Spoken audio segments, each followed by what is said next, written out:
some of London's newest landmarks are skyscrapers, and there are going to be more of them. Just look at all those cranes.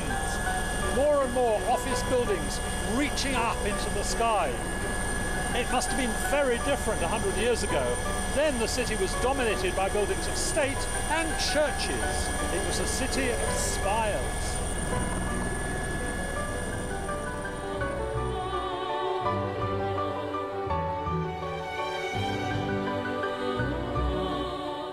"600 years ago, London was dominated by the magnificent old St Paul's Cathedral.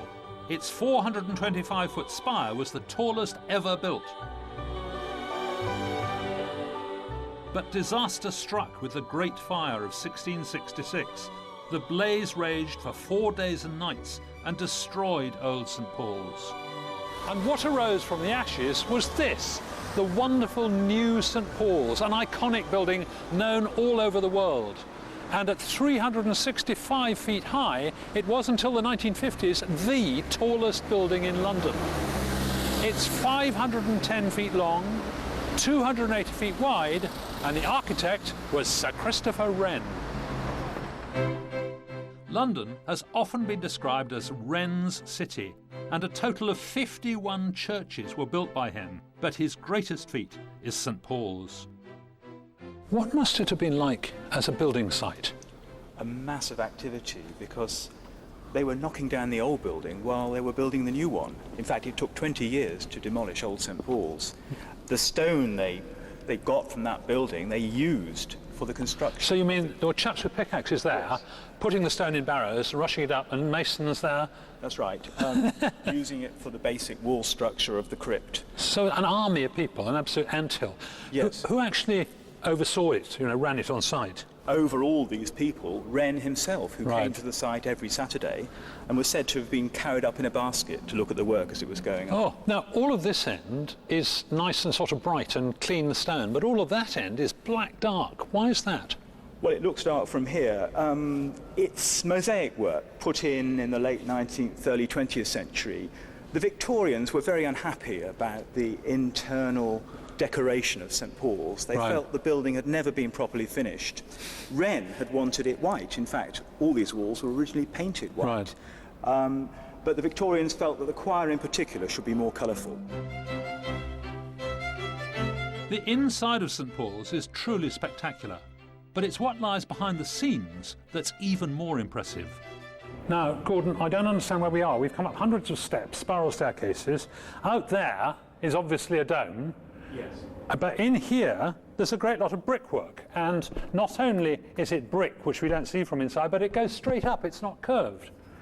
Yes, well, this is the brick cone that supports the stone lantern right at the top of the dome. Right. When you look at the dome of St Paul's from a distance, it looks as if the lantern is resting on the dome, the outer dome. So why can't it rest on that outer dome? Well, this outer dome is just a cladding of lead on wood. You mean this isn't strong enough to hold the lantern up? No, it's not doing any supporting work at all.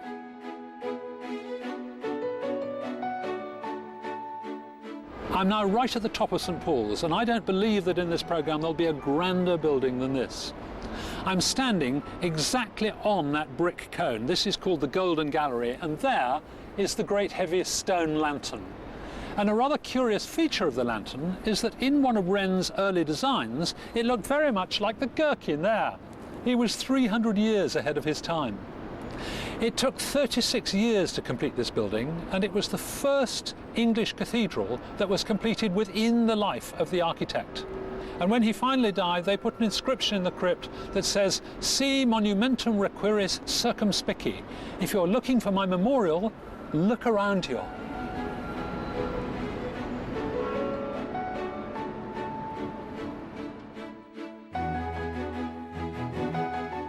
Wren's classical masterpiece dominates the city. But journey further west up the Thames and you'll see an example of classical architecture made modern. Even from a distance, Battersea Power Station looks big, but from here it's absolutely enormous, a temple of power. It was originally planned in the 1920s to help cope with London's rapidly rising demand for electricity. And when the first station, there are actually two back-to-back, when Battersea A opened in 1933, there were wonderful comments in the press. Somebody even wrote, "It bids fair to make St Paul's Cathedral share her proud place as London's architectural landmark." They used to bring the coal in by river, and the coal was hauled out by cranes. There are two of them still there, amazingly. Just imagine the scene.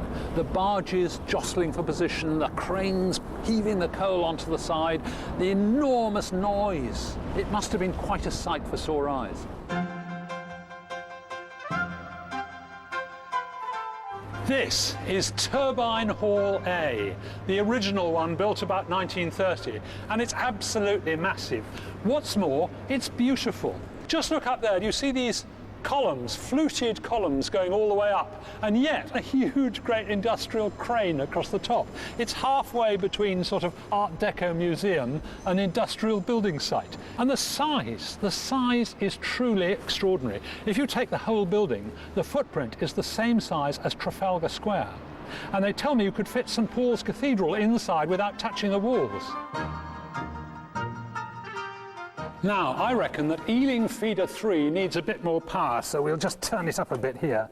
And just look at this control panel. Hundreds and hundreds of dials and levers and switches and knobs. And such a grand room, the control room. There was a beautiful parquet floor underneath this hardboard. The control desks all covered in walnut veneer. And the ceiling, amazing Art Deco ceiling.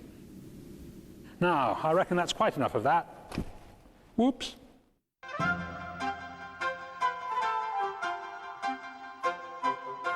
The chimneys here are 337 feet high, and when Station A was opened, they were the highest chimneys in London. The architect desperately wanted to make them square because he thought it would be more in keeping with the size and grandeur of the building. But unfortunately, he was overruled, and so they're round. Well, wish me luck. How often do these things fall down? Just once. Just once? Yeah. Thanks a lot.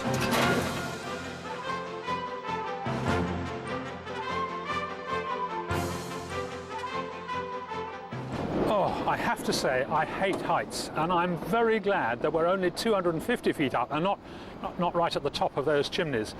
It's now being regenerated as a commercial and leisure complex, and they're going to revive another thing that used to happen way back then.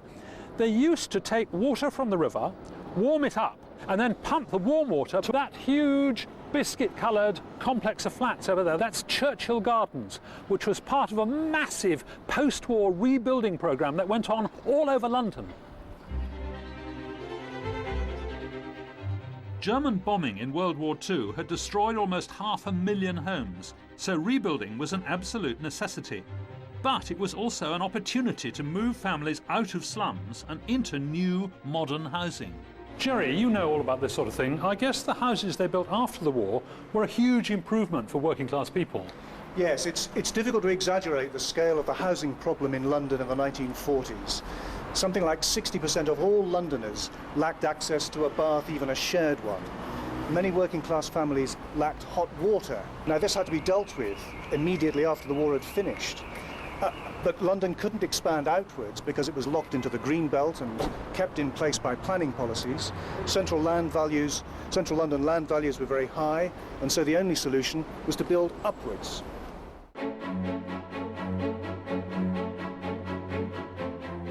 So what sort of buildings did they build? They built towers, and government was encouraging local authorities to build thousands of houses per year. And so they gave extra subsidy for each dwelling which was built above a certain height. Oh, really? Like this. More money for the top ones? More money for the high ones.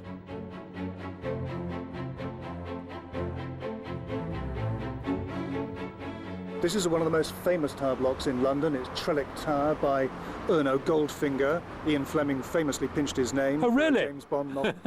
It took 6 years to build and was opened in 1974.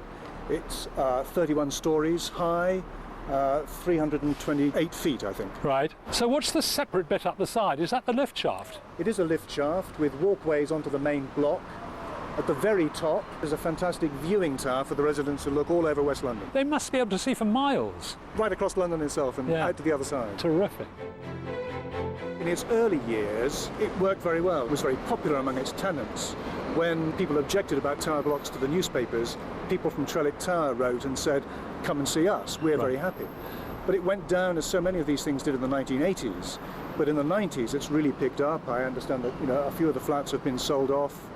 But people are proud and happy to live here. It's got protected entrance with a concierge. It works well as housing now. Now, I gather it's a listed building, is that right? That's right. It was recently listed as one of the key examples of what's called brutalism in modern architecture. As a building form, it's a magnificent statement, I think, even if you find it hard to feel that it's lovely. But it is a magnificent building. Be honest, do you like it? No. I don't think I do either.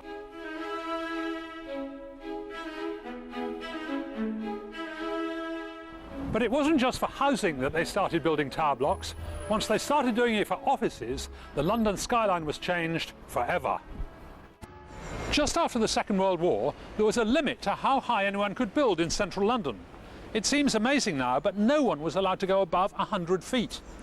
This, of course, was very unpopular with the young, enthusiastic architects who'd seen the skyline in New York.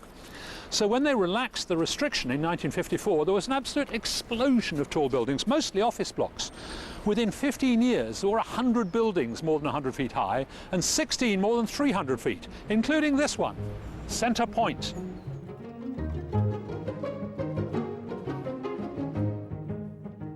When it was finished, Centre Point was the highest building in London, 384 feet, 36 stories.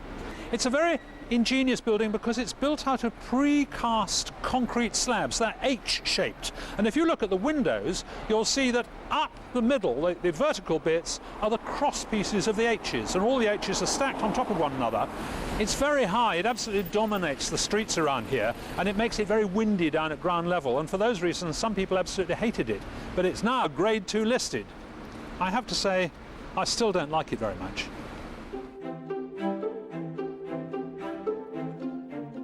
However, the problem with building big in London, oddly enough, is the ground itself.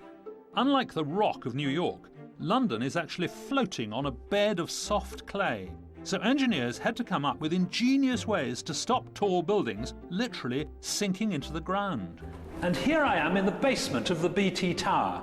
Now, 174 feet down below ground level is hard chalk. And in principle, for the foundations, they could have sunk piles all the way down into the chalk, but it's a very long way. It would have cost an awful lot of money. So what were they going to do? Well, an Italian firm came to the rescue, and they made a raft. And the raft is down there. If you look, that black bit down there is actually the top surface of the raft. The raft is 90 feet square and 3 feet thick and reinforced with 6 layers of steel cables. Sitting on top of the raft is this great reinforced concrete pyramid here. You can see it's 23 feet high, and the top is just there, flat top. And sitting on that flat top is a reinforced concrete cylinder that goes all the way to the top of the tower. So the entire tower is resting on this pyramid, on that raft, floating on the clay. Wonderful.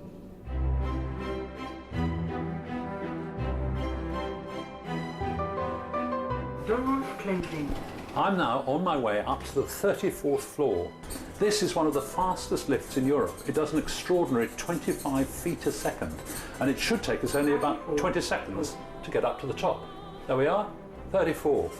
Very impressive. Oh, wow. It would take so long to get people down from here, they decided to evacuate, if they needed to, by lift. In fact, it's the only building in the country which is allowed to be evacuated by lift. It needed special parliamentary legislation. When it opened in 1966, the BT Tower, at an enormous 620 feet high, easily took the mantle of tallest building in London. That's as high as 25 double-decker buses stacked end to end. Amazingly, until quite recently, this tower didn't exist. You wouldn't find it on any map, and it was classed as an official secret. So if you talked about it or took a photograph, you were technically breaking the Official Secrets Act. And then, in 1993, MP Kate Hoey took parliamentary privilege and admitted its existence in the House of Commons, and she said it was at 60 Cleveland Street. So now it's officially here. And the view from up here is truly amazing.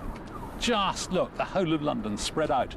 It actually had to be very high because they wanted to beam signals right over the Chiltern Hills there on the northern rim of the London basin. There's some really powerful aerials up there, and I'm told if I stand in exactly the right place, I may block out EastEnders, and everyone will have to switch to ITV.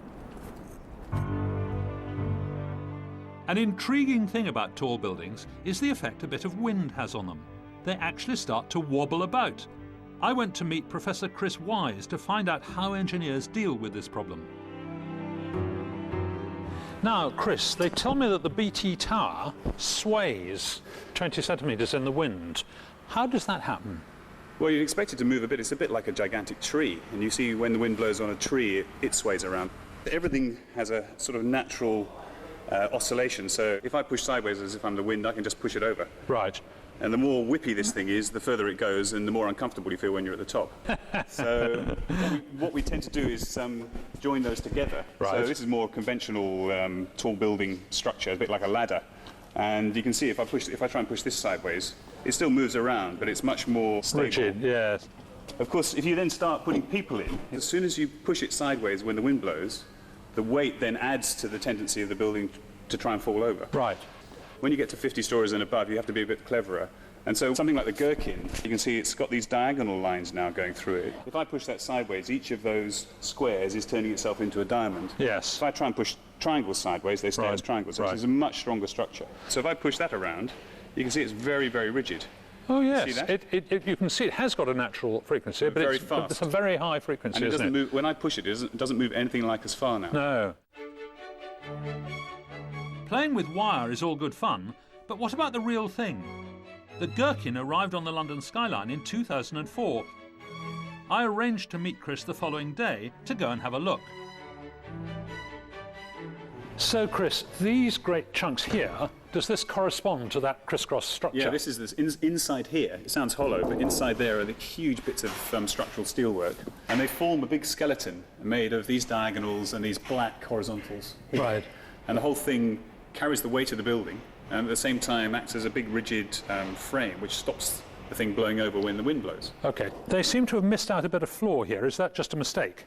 No, this is a really important part of the whole architectural and environmental design of the building. They act as giant ventilation shafts which take all the hot air that's generated in the building and all the hot air that comes from the sun, Yeah. take it up to the top there, and at which point it's extracted away. And what that means is that the whole of the inside of the building stays cooler, which means you can use much less energy to cool it all down. Right. So altogether, this building operates on 60% of the energy that's needed for a traditional skyscraper. Really? Wow.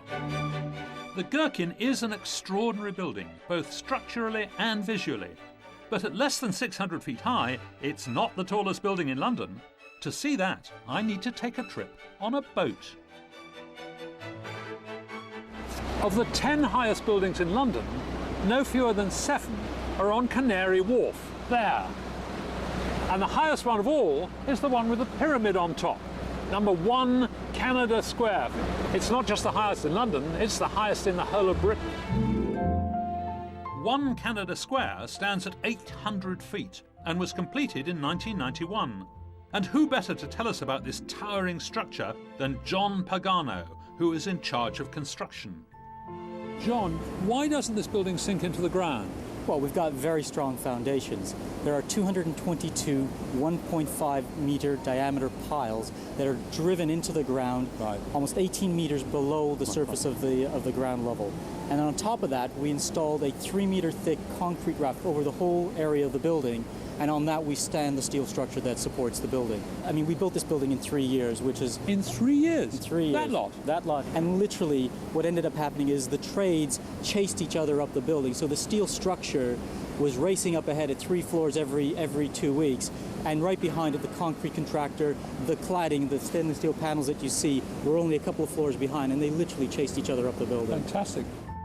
1 Canada Square is crowned by a distinctive pyramid. And because it's so tall, it's topped by an aircraft warning light. It flashes 40 times a minute. Here we are, in the pyramid at the very top. Is it true that no film crew's ever been up here before? Oh, you are the first film crew to be up here. Fantastic, fantastic. It's wonderful. It's quite noisy. What's going on? Well, we have all the cooling heat the cooling towers that are used to reject the heat from the building. Okay. So there's 7 of them up here, and basically we take the heat that's generated by lights, computers, and people down on the office floors, and we basically dissipate it at the Dump top of the building. it, dump it. My specs are misting up here, so this is very damp, warm air coming up here, and it's just damp, isn't it? Yes. Do terrible things to your hair up here. They'll never be the same again. The view from up here is amazing. I'm told that when it's clear you can see for 30 miles.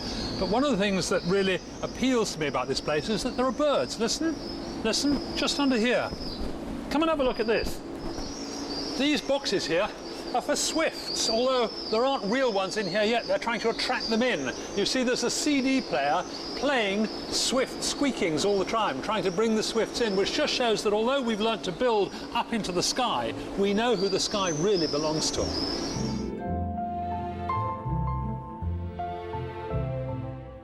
London's skyline has changed beyond recognition since the 50s, and it's set to go on surprising us. There's about to be another explosion of new tall buildings, like the London Bridge Tower, already nicknamed the Shard of Glass. It'll be the tallest building in Europe at a staggering 1,016 feet high. Skyscrapers are all about seeing differently, quite literally. One of the things I love about these great towers is their links with the past. Christopher Wren, when he built St Paul's, used mathematics. He designed it with mathematical principles, and today's architects and engineers use computers, computer-aided design and computer modelling. And the next big one, the Shard of Glass, is going to be a little bit like the spires of Wren's churches, reaching ever further for the sky.